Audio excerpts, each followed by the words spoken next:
Live from 5 Minutes News, I am Necole Dela Peña. Headlines: International news involving North Korea a short time ago.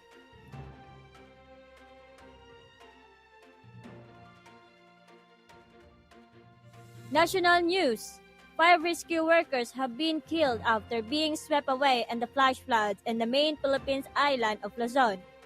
Local news: dozens are feared dead in the Philippines after broke out at a popular mall that happened to the city of Davao.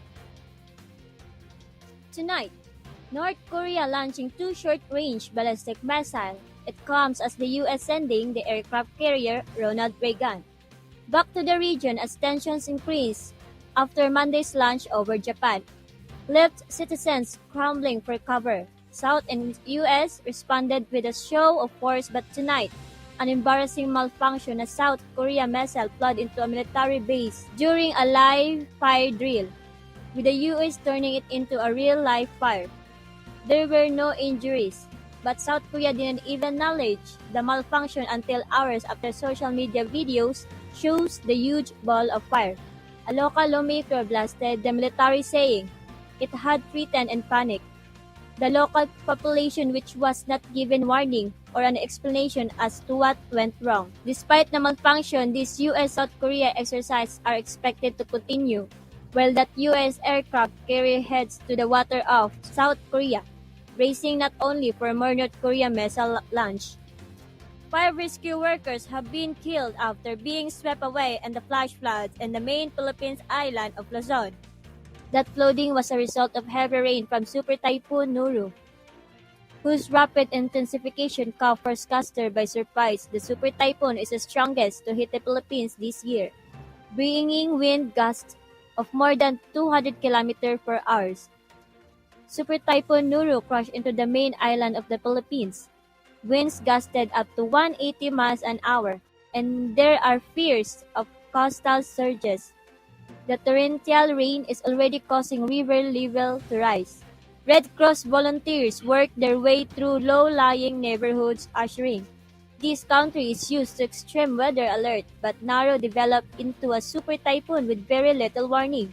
More than 8,000 people have now sought shelter.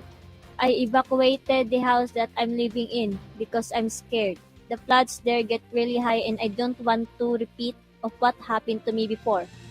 As this storm makes its way over land, people here can only wait and hope they've done enough to stay safe. In the middle of the night, on a boat there were 5 rescue workers, and that boat seems to have overturned, and 5 rescue workers have sadly died as a result.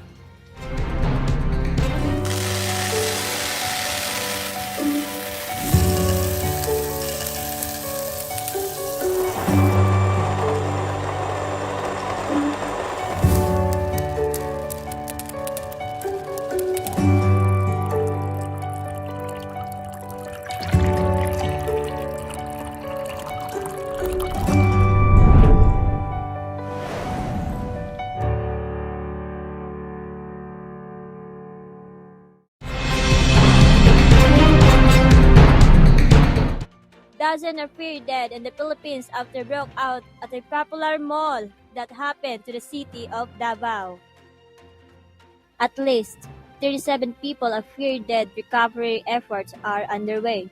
We saw a statement from the mall that the fire finally out, that after more than 24 hours of flames and smoke that firefighters were battling.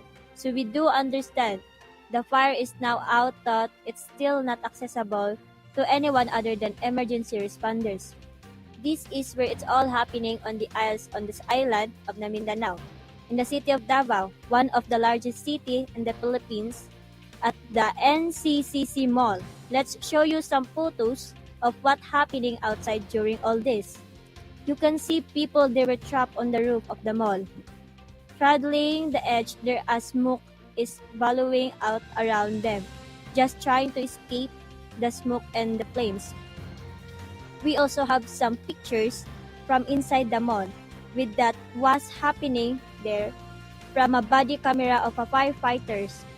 This is actually close to where the fire started on the 3rd floor. You can still see some flames right there and this fire spread very quickly up to the top floor, what our call center is located. People were trapped, and it is understood that there are 37 missing people, still many believed to be employees of that call centers. Now, representative from the mall also said that only the grocery store on the bottom floor and the call center on the top floor were the only business is open in that mall. So it could have been much, much worse. Thought there were still 37 people that are missing, and that's really the focus of the investigation right now.